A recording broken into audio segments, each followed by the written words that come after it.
स्वागत है दोस्तों। आज के इस प्रैक्टिस सेट में जो कि 5 फरवरी 2025 का आज का ये नया प्रैक्टिस सेट है, इसमें हम महत्वपूर्ण प्रश्नों को हल करेंगे और तैयारी का जो हमारा क्रम है वो निरंतर इन्हीं सेलेक्टेड प्रश्नों के साथ हम आगे बढ़ते रहेंगे।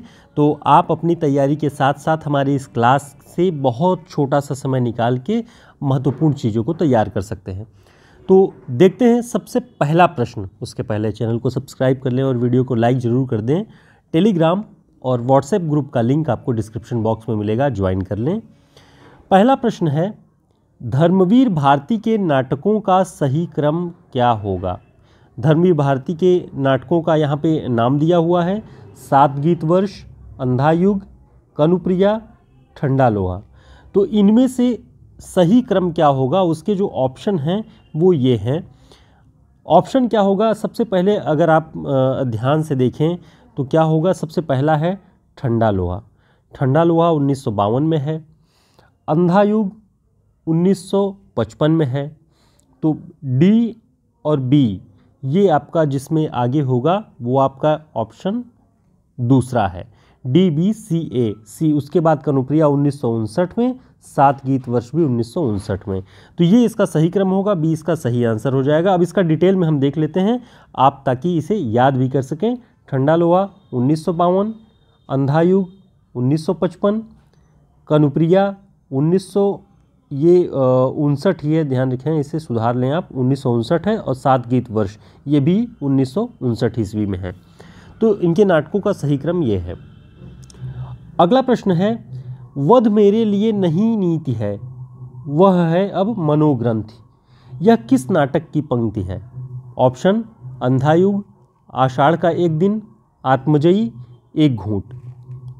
तो इसका सही उत्तर क्या होगा, इसका सही उत्तर है अंधा युग। वध मेरे लिए नहीं नीति है, वह है अब मनोग्रंथि। आप इसे, इस पंक्ति को, जो काव्य पंक्तियाँ या नाट्य पंक्तियाँ पूछी जाती हैं उस दृष्टि से भी इस पंक्ति को याद कर लीजिए और उसके साथ साथ अंधायुग नाटक का भी नाम याद रखें। और एक तथ्य और ध्यान रखें कि ये अश्वत्थामा का कथन है। जो अंधायुग नाटक है धर्मवीर भारती का 1955 में, उसकी ये पंक्ति है और ये पंक्ति अश्वत्थामा की है। इतनी बातें आप एक प्रश्न के साथ ध्यान रखेंगे। देखते हैं आगे। हमारा हिंदी साहित्य का शॉर्ट नोट्स दोस्तों टीजीटी पीजीटी की परीक्षा के लिए, UGC net assistant professor exam के लिए बहुत उपयोगी है। इसमें हिंदी साहित्य का इतिहास, काव्यशास्त्र, भाषा विज्ञान और महत्वपूर्ण 40 रचनाकारों पर आधारित पूरा प्रैक्टिस सेट और वन लाइनर है। और ये दूसरा जो हमारा नोट्स है वो यूपीएचसीएससी का जो एग्ज़ाम असिस्टेंट प्रोफेसर का होने वाला है, यूपी हायर का, उसमें जो पाठ्य पुस्तकें लगी हुई हैं, जो रचनाएँ लगी हैं, पूरी कहानियाँ, पूरे निबंध और नाटक, उपन्यास, साथी रिपोर्टाज और आत्मकथा, जो भी गद्य रचनाएँ लगी हुई हैं उन सब का पूरा वन लाइनर और प्रैक्टिस सेट इसमें मिलेगा आपको। कुल 100 प्रश्न पेज का ये नोट्स है। तो जो अगर आप संपर्क करना चाहते हैं हमारे इस नंबर पे व्हाट्सएप पे संपर्क करके इसे ऑर्डर कर सकते हैं। परीक्षाएं नज़दीक हैं, जितनी जल्दी आप ऑर्डर कर लेंगे उतनी जल्दी ये आपके पास पहुंच जाएगी, क्योंकि अब समय कम है। अगला प्रश्न देखते हैं, सरगौ नरक ठिकाना नाही, सरगौ नरक ठिकाना नाही लेख महावीर प्रसाद जी ने किसके प्रत्युत्तर में, किसके लेखों के प्रत्युत्तर में लिखा था। तो लेख का नाम है सरगौ नरक ठिकाना नाही, लिखा किसने, महावीर प्रसाद द्विवेदी जी ने। लेकिन किसके लेखों के प्रत्युत्तर में, रिप्लाई में लिखा, ये आपको बताना है। ऑप्शन प्रताप नारायण मिश्र, बालकृष्ण भट्ट, बालमुकुंद गुप्त, प्रेमघन। तो इसका सही उत्तर क्या होगा, इसका सही उत्तर है बालमुकुंद गुप्त। दरअसल ये पूरा घटनाक्रम क्या था ये हम आपको समझा देंगे, तब आपको आसानी से याद रहेगा।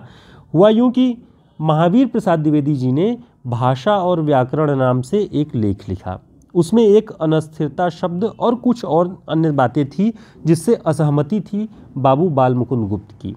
तो उन्होंने क्या किया कि आत्माराम नाम से कुछ लेख लिखे महावीर प्रसाद द्विवेदी जी की खिंचाई करने के लिए, जो कि भाषा और व्याकरण नामक निबंध में था। ठीक है, जब उन्होंने खूब खिंचाई कर दी आत्माराम नाम से बालमुकुंद गुप्त जी ने, तब महावीर प्रसाद द्विवेदी जी ने भी कल्लू अलहित नाम से बालमुकुंद गुप्त जी के लेखों का प्रत्युत्तर किया।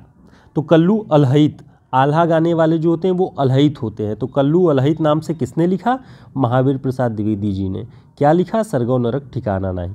तो ये सारी बातें थोड़ा रुक करके आप वीडियो को आगे पीछे करके थोड़ा सा देख लीजिए और नोट कर लीजिए। ये बहुत महत्वपूर्ण पॉइंट है, थोड़ा सा उलझाता है, लेकिन एक बार याद कर लेंगे तो आसानी से इसे कवर कर सकते हैं आप। और एक बात और, यहीं से एक प्रश्न मैं आप लोगों से पूछता हूँ कि बाल मुकुंद गुप्त जी का कौन सा निबंध है जो लॉर्ड कर्जन को संबोधित करते हुए लिखा गया है? बहुत महत्वपूर्ण निबंध है, आप कमेंट करके जरूर बताएं कौन सा निबंध है जो लॉर्ड कर्जन को संबोधित करते हुए उन्होंने लिखा था। अगला प्रश्न देखते हैं। आचार्य रामचंद्र शुक्ल जी ने किस इतिहास पुस्तक को कवियों का बड़ा भारी इतिवृत्त संग्रह कहा है? ऑप्शन: मिश्र बंधु विनोद, हिंदी नवरत्न, हिंदी साहित्य की भूमिका, शिव सिंह सरोज। तो इसका सही उत्तर क्या है? इसका सही उत्तर है मिश्र बंधु विनोद। आचार्य रामचंद्र शुक्ल जी ने इतिहास जो पुस्तक थी मिश्र बंधु विनोद नाम से, मिश्र बंधुओं की, उसे कवियों का बड़ा भारी इतिवृत्त संग्रह कहा है। ठीक, ध्यान रखेंगे। इससे आगे और कुछ इसके महत्वपूर्ण तथ्य देख लेते हैं कि ये पुस्तकें मिश्र बंधु विनोद, इसके कुल 4 भाग हैं, आपको ध्यान रखना है मिश्र बंधु विनोद के। प्रथम 3 भाग 1913 में और चौथा भाग 1934 में, ये ध्यान रखेंगे। साथ ही मिश्र बंधुओं का हिंदी नवरत्न भी है 1910 में, इसे ध्यान रखें। हिंदी साहित्य की भूमिका किसकी पुस्तक है? आचार्य हजारी प्रसाद द्विवेदी जी की। कब? 1940 में। शिव सिंह सरोज 1883 में।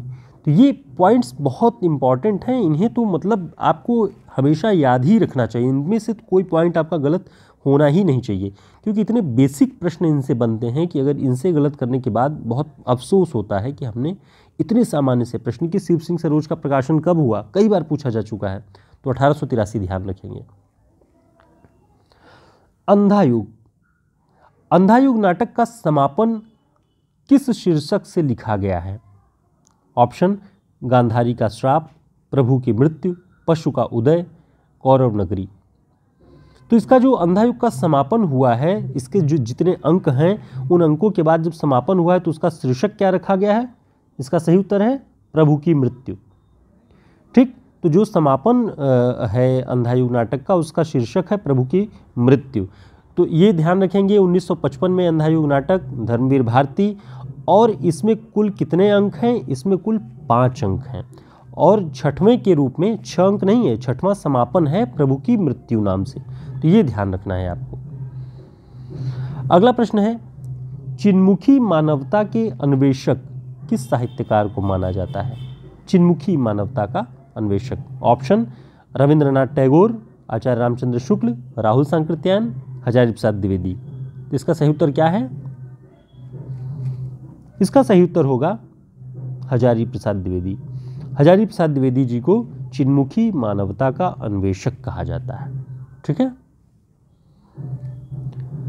अगला प्रश्न है, हिंदी निबंध साहित्य का प्रारंभ किस युग से माना जाता है? हिंदी निबंध साहित्य का प्रारंभ। ऑप्शन: भारतेंदु युग, द्विवेदी युग, छायावाद युग, प्रगतिवादी युग। तो इसका सही उत्तर है भारतेंदु युग। हिंदी निबंध साहित्य का प्रारंभ जब भी होगा तो उसे ध्यान रखिएगा, भारतेंदु युग।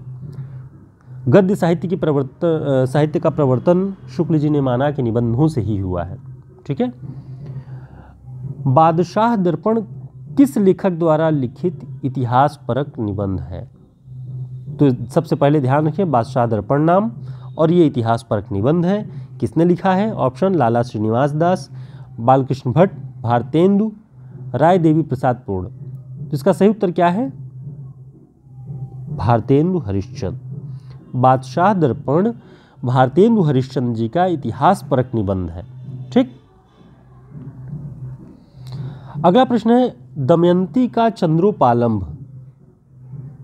दमयंती का चंद्रोपालंब नामक निबंध किस लेखक का है? ऑप्शन: आचार्य रामचंद्र शुक्ल, लाला श्रीनिवास दास, लज्जाराम मेहता, महावीर प्रसाद द्विवेदी। इसका सही उत्तर क्या होगा? इसका सही उत्तर है महावीर प्रसाद द्विवेदी। अगला प्रश्न देखते हैं, निदान और चिकित्सा। निदान और चिकित्सा किसका निबंध है? ऑप्शन राम वृक्ष वेणीपुरी, चंद्रधर शर्मा गुलेरी, यशपाल, बाबू गुलाब राय। तो इसका सही उत्तर है बाबू गुलाब राय। निदान और चिकित्सा बाबू गुलाब राय जी का निबंध है। दोस्तों, हमारे प्रयास, हमारे वीडियोस आपको कैसे लगते हैं, और जो भी आपकी राय हो टिप्पणी में ज़रूर बताएं, और जो भी आगे क्लासेस आपको इम्पॉर्टेंट लगे आप उस पर जिक्र करें तो कमेंट करके आप ज़रूर बताएं, तो हम उस पर नई क्लास बना करके आपके लिए मौजूद करेंगे।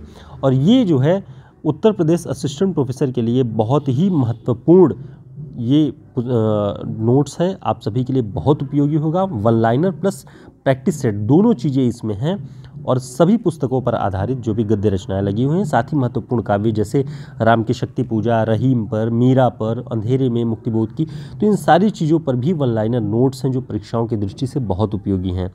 और टीजीटी, पीजीटी, एलटी के लिए, एमपी वर्ग 2 के लिए, बिहार की शिक्षक भर्ती परीक्षा के लिए ये हिंदी साहित्य का शॉर्ट नोट्स बहुत उपयोगी है। तो असिस्टेंट प्रोफेसर की परीक्षा के लिए ये दोनों बहुत उपयोगी हैं, और टीजीटी पीजीटी वाले केवल इसको लेकर के अपना तैयारी कर सकते हैं। फिर मिलते हैं एक नई क्लास में, तब तक के लिए नमस्कार, शुभकामनाएं।